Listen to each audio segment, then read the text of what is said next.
বাবার মতো দায়িত্ববান আর মায়ের মতো যত্নশীল দ্বিতীয় কেউই নেই।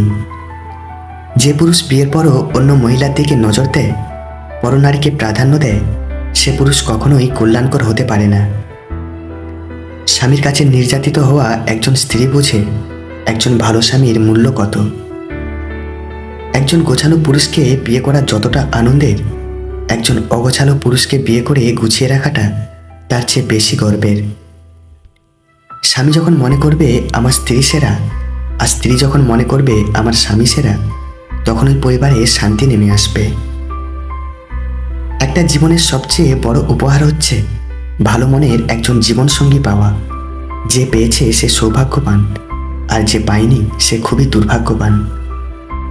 যে নারীর বাম্মা তাকে অভাব শেখায় না, সে পরী হলেও পরিত্যাগ করো, কারণ তাকে তুমি গোটা পৃথিবী দিয়েও সন্তুষ্ট করতে পারবে না। অধিকাংশ ক্ষেত্রে মহিলারা পৈতৃক সম্পত্তি চায় না, কারণ পৈতৃক সম্পত্তি চাইলে ভাইয়ের বাড়ির দরজা চিরতরে বন্ধ হয়ে যায়। স্বামীর অল্প উপার্জনে যেজন সন্তুষ্ট থাকে, সেই হলো প্রকৃত স্ত্রী। ভালোবাসা মানে পরস্পরকে বুঝতে পারা। আমি যে মানুষটিকে ভালোবাসবো তাকে যদি না বুঝতে পারি, তাহলে এই প্রেমের কোনো অর্থ আছে বলে মনে হয় না। কাছের যোগ্য লোককে আমরা যোগ্য ভাবি না, কিন্তু দূরের মানুষের সামান্যতম যোগ্যতাও আমাদের কাছে মহামূল্যবান মনে হয়। চরিত্রহীন স্বামীর রাজপ্রাসাদে থাকার চেয়ে গরিব আদর্শবান স্বামীর সঙ্গে কুঁড়ে ঘরে থাকা অনেক সুখের। বিল গেটসের মতো ধনী আর পূর্ণিমার মতো সুন্দরীর যখন সংসার ভেঙে যায়, তখন ধরে নেওয়া যায় একসঙ্গে থাকতে হলে টাকা পয়সা এবং সুন্দর চেহারার তেমন প্রয়োজন নেই। বিয়ের সময় বইয়ের জন্য লাখ টাকার গহনা, শাড়ি, চুড়ি কিনে নিজের শেরবানি ভাড়া নেওয়া মানুষটি হলো পুরুষ। কেউ একজন থাকুক যে এক যুগ পরেও মুগ্ধতা নিয়ে বলবে, তোমাকে সেই প্রথম দিনের মতোই ভালোবাসি। মানুষকে খুশি করার সবচেয়ে সহজ উপায় হচ্ছে মিথ্যা আশ্বাস দেওয়া। ট্রেনে এক শিশুকন্যাকে বই পড়তে দেখে দাঁড়িয়ে থাকা এক ব্যক্তি তার মাকে জিজ্ঞেস করল, স্মার্টফোনের যুগে আপনি আপনার বাচ্চাকে বই পড়তে উদ্বুদ্ধ করলেন কিভাবে?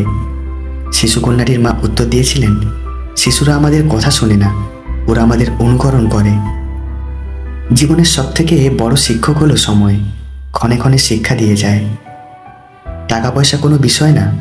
ছেলেটা ভালো মানে মেয়েটা সুখী, মেয়েটা ভালো মানে পুরো পরিবারটাই সুখী। দুঃখ কিসে? প্রাণ খুলে হাসো। সবার জীবনে সমস্যা আছে, ভালো খারাপ তো একটা দৃষ্টিভঙ্গি। জীবন মানেই তো হলো কখনো রোদ, কখনো বৃষ্টি। অনুমান ভুল হতে পারে, অনুভব নয়। অনুমান আমাদের কল্পনা, আর অনুভব জীবনের শিক্ষা। অল্প বয়সের নারীরা অতিরিক্ত আবেগপ্রবণ হয় এবং তারা আবেগে নিজেকে ভাসিয়ে দেয়। এই সময় তারা যদি পর্নোগ্রাফি বেশি দেখে এবং যৌন সম্পর্কে কথা বেশি আলোচনা করে, তখন এরা যে কোনো পুরুষের সাথে শারীরিক সম্পর্ক করতে চায়। সমস্যাকে কখনো এড়িয়ে যেতে চাইবে না, বরং সমস্যা এলে তার মুখোমুখি দাঁড়াবে। মনে রাখবে, সমস্যাবিহীন সাফল্যে কোনো আনন্দ নেই।